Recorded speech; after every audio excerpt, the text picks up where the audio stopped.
Do you like centers who shoot from the left? Well, then have I got the draft class for you. What's cracking, everybody, and welcome in as we welcome in a new set of Kraken prospects, the 2024 draft class. As I'm sure all of you, or most of you at least, are well aware by now, the NHL draft happened this last Friday and Saturday in Vegas in the Sphere, and for the first time since the Kraken joined the league, I did not stream for the draft, and that's because I was actually there in the Sphere watching it happen live, which, as far as the experience of the Sphere, it was incredibly well done by the NHL, which honestly was a bit surprising how good of a job the NHL did with this, at least from a fan perspective live anyway. I don't know what it looked like on TV, and I know some other aspects of it turned out to be a bit of a mess behind the scenes, but either way, it truly was an incredible one-of-a-kind experience, especially considering it was also the first live or televised event from the Sphere. So for the NHL to be the first ones to do either of those things and then to pull it off as well as they did, yeah, it really was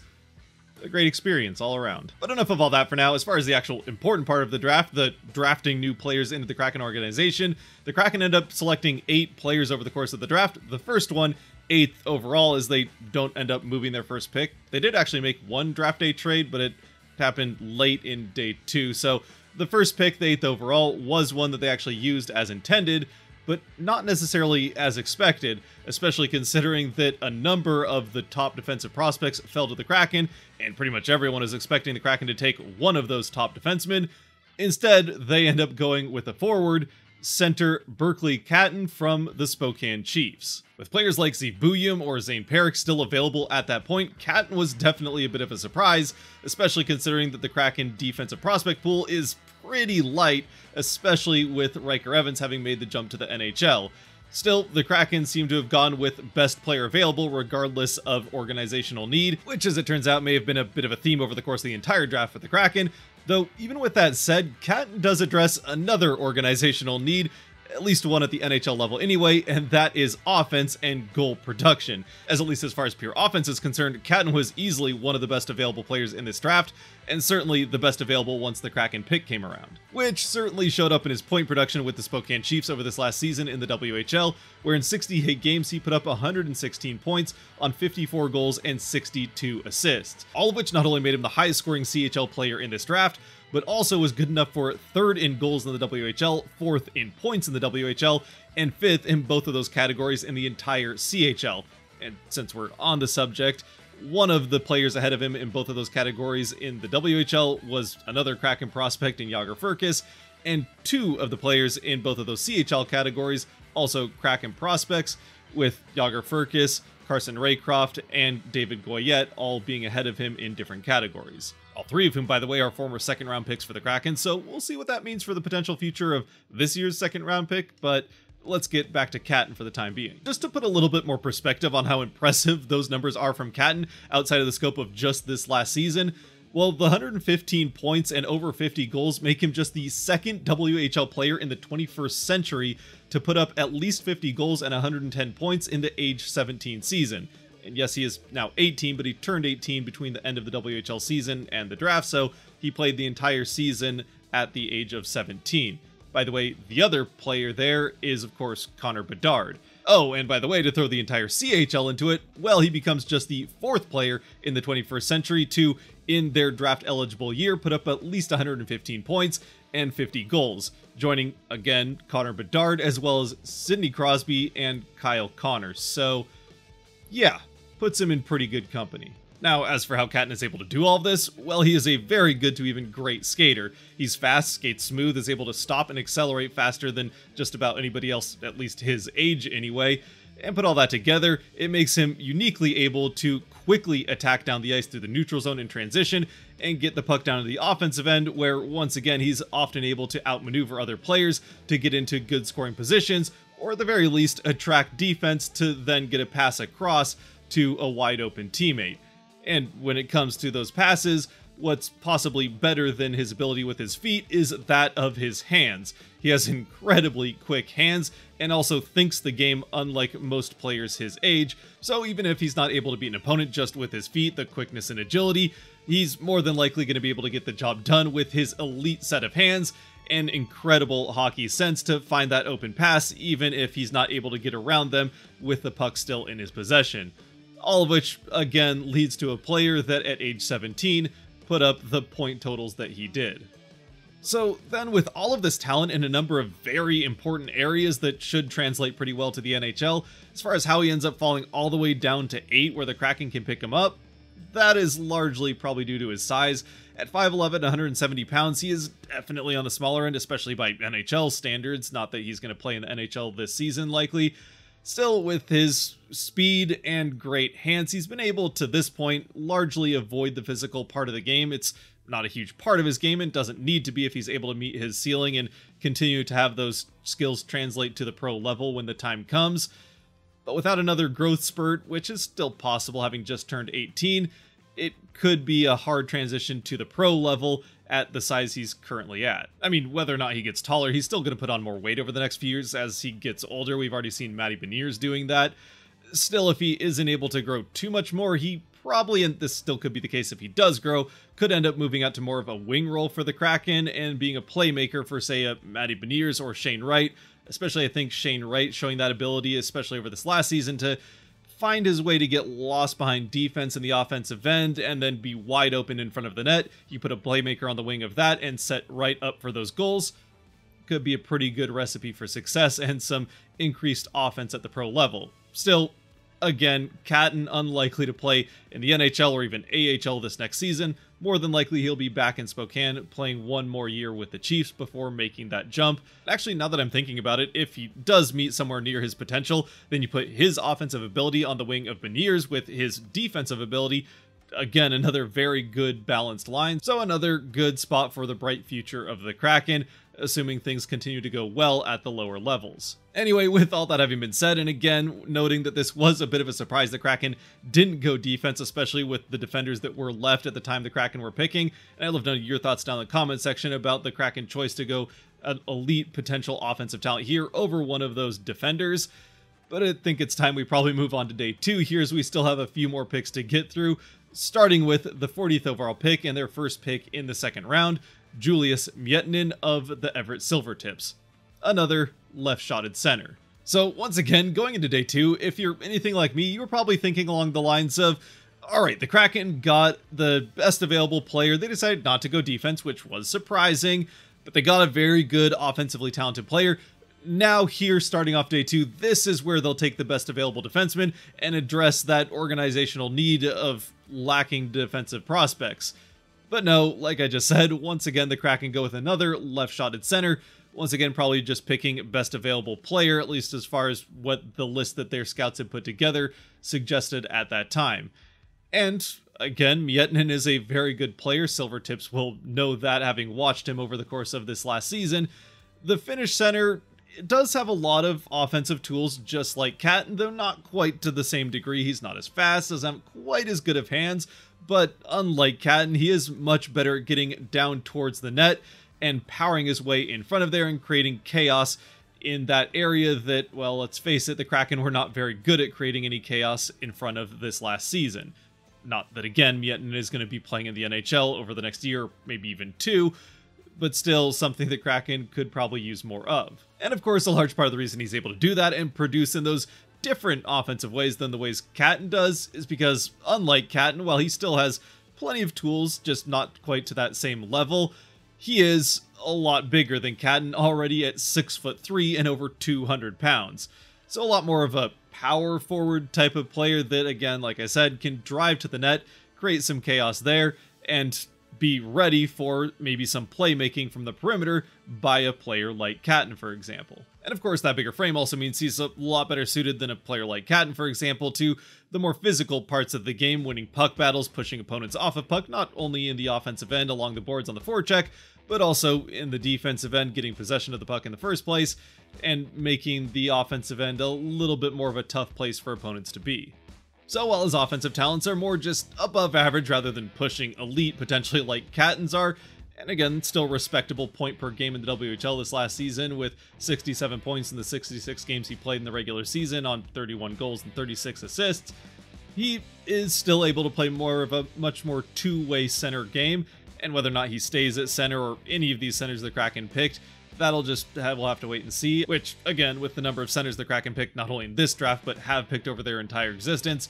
some of them, maybe even most of them, will end up moving out to the wing over time. which is totally fine. I mean, a lot of these guys only play center at the levels that they're at right now because they're the best players down there, and often you put your best forwards in that center role if it suits them in any way. So as time goes on, obviously we're just gonna have to wait and see as he moves up the levels eventually into the pro levels, whether or not he stays at that center role and plays down the middle getting towards the net, or maybe moves out to the wing and uses that heavy shot that he has out from the face-off dots and tries to get involved offensively that way. And who knows, if he ends up progressing in the way that a lot of the other Kraken second round picks have over the last few years, he could end up being a very good player down the road with the ability he already has and the size that he already has. Moving on though to the second pick the Kraken had in the second round, which they got from the New York Rangers for Wemberg at the deadline. With the 63rd overall pick in the draft, the Kraken select defenseman. No, not a defenseman. Once again, they go with a left-shotted center, and another small one at 5'11". This time, it's Nathan Villeneuve. Now, although he does play the same position and shoots from the same side as both of the first two picks the Kraken made, unlike both of those two players, he did not play in the state of Washington this last season. He played for the Sudbury Wolves of the OHL. And unlike Katen, even though he's the same height at 5'11", he is a little bit more of a filled-out 5'11" at just over 190 pounds, and also likes to use that quite a bit more than Katen does.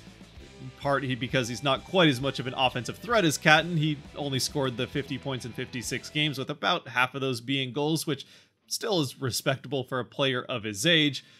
But he is much more of the pesky, aggressive, agitating type of forward that you might think of like a Yanni Gourde, for example. He likes to throw his body around, lay hits, and is particularly good at taking the puck off of opponents, whether that's sneaking up behind them and lifting the stick and taking the puck that way, or just laying a hit and trying to push them off the puck in a more direct way. He is pretty much your purpose-built, perfectly exactly what you'd want from a third-line center, or again, maybe he moves out to the wing. I mean, honestly, I think his headshot from, I think it was this last season, says pretty much all you need to know. Moving on though to the third round, this is where with their first pick in the third round, the 73rd overall pick, the Kraken finally select their first defenseman in right shot defenseman Alexis Bernier.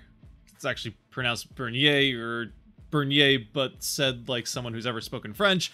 Either way, it's hard to miss the fact that it looks spelling-wise a lot like Benier's, so I can't help but find myself hoping that this kid does eventually make it up to the NHL and play with the Kraken, if for no other reason than the Bernier to Benier's connection, which won't be confusing at all for Forsland or Fitzhugh to end up calling. Anyways, as far as the player himself is concerned, Bernier did play almost the full season in the QMJHL, 67 games, so just one short of the full 68. At 6'2", he does have some pretty decent size on the blue line, and of course, like I said, is a right shot defenseman, which is always in high demand if it does end up working out. He is pretty good in the defensive end by the sounds of it, but a large part of that is because he doesn't spend a lot of time in the defensive end, as he is quite good at the breakout and getting the puck down the ice, moving the puck, finding the right pass at the right time, and once in the offensive end, again, he's able to find the open player to move things offensively and get the puck down towards the net. And with that being the case, it should come as no surprise that his stat line looks similar to what we've come to expect from Dunn,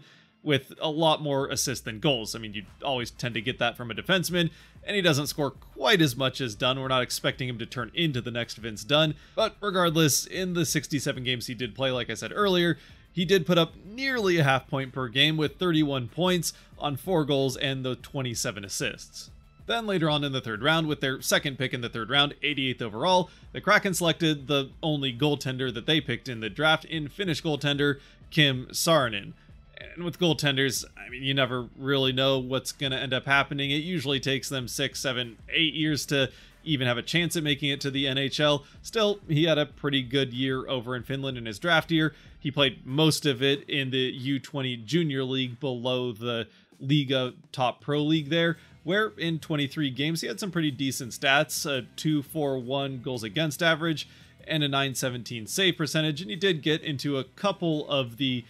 top pro games in Liga, which is impressive at his age, and played pretty well in those 2 games. Plus, at 6'4", he definitely has the frame, at least to potentially be a pretty good goaltender, you know, given a few more years at least of development and chance to hone his game in. The one place it does seem like he struggled a bit was in international play at the junior level, so who knows what that means once he plays outside of the Finnish junior leagues. He'll likely get a little bit more time in Liga. We'll see how that goes. But again, this is not a guy that we're likely to see anywhere near the NHL level for at least a few more years.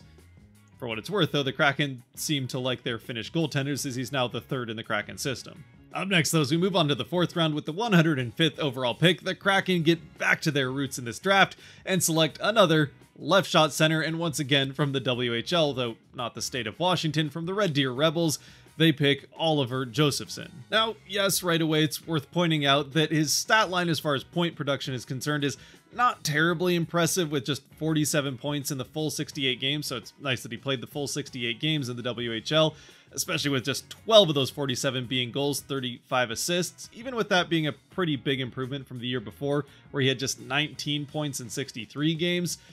Still, he is much more known for his tenacious defensive play, as he's a lockdown forward in the defensive end. Much better down there, where his hard work and physical play with his 6'1" frame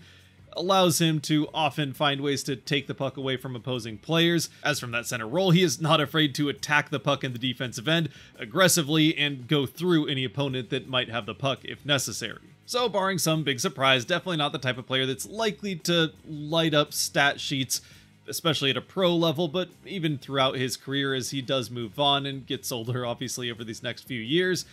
But he could still potentially end up being the type of guy that, if everything works out well, could fit in pretty well on a 3rd or 4th line type of shutdown role, as he often does end up facing off against the top scorers of an opposing team to try to slow them down. Moving on, though, the Kraken did not go into the draft with a 5th round pick, but they do end up making a draft day trade, as they trade their 6th and 7th round pick, the two that belong to them, to move up to the 141st pick into the 5th round, where they end up selecting not a center this time, but another left-shot forward, left-shotted winger from the Swift Current Broncos, Clark Caswell. He actually had a pretty decent season for the Broncos too, especially for someone that went this late in the draft, with 77 points, so well over a point per game in 68 games, with 26 goals and 51 assists. And he definitely is a bit more of a playmaker, as that stat line would suggest. He does seem to have a little bit of the same playstyle that we already talked about with Villeneuve,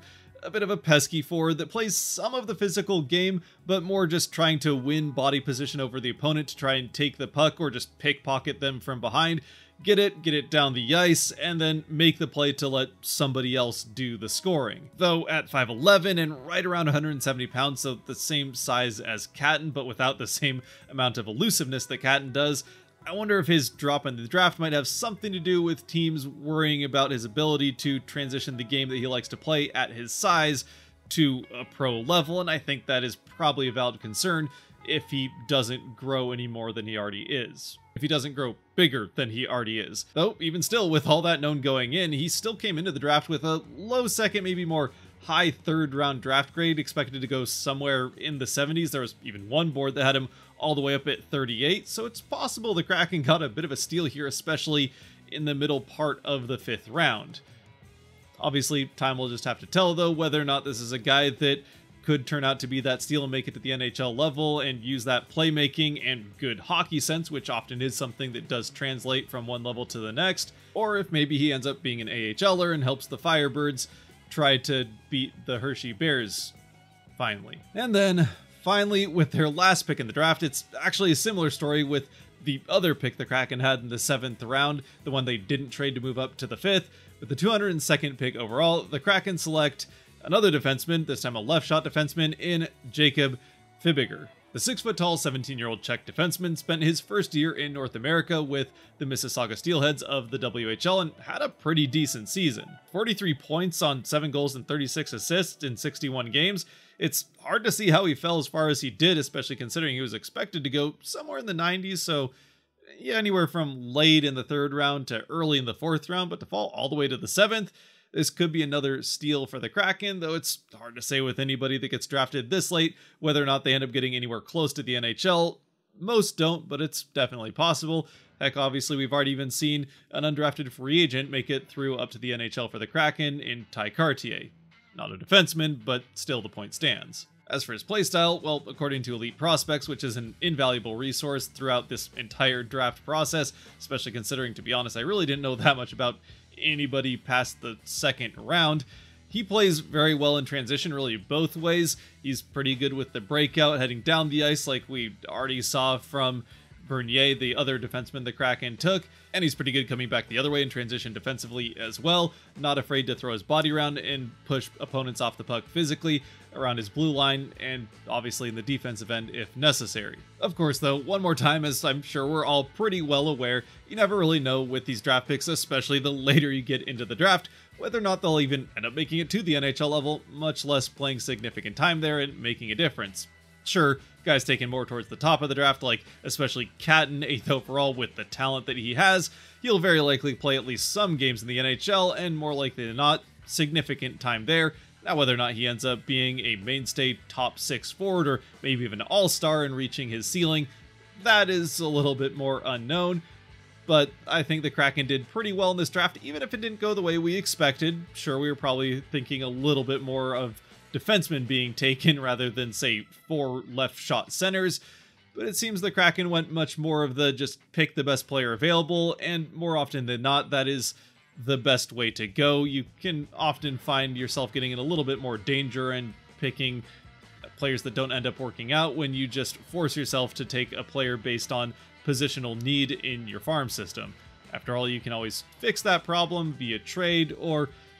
just have your farm system take care of your forward end and then find defensemen via free agency or, again, trading. Plus, there's always next year they can find defensemen in the 2025 draft. With all that having been said, though, I'd love to know your thoughts down in the comment section below about any of these players or the draft in general for the Kraken. If there's anything that you think I missed, especially for, say, fans of the Silvertips or Chiefs that have gotten to watch Katen or Mnan over this last season. And for the rest of us, if you have a chance to go watch a Silvertips versus Chiefs game,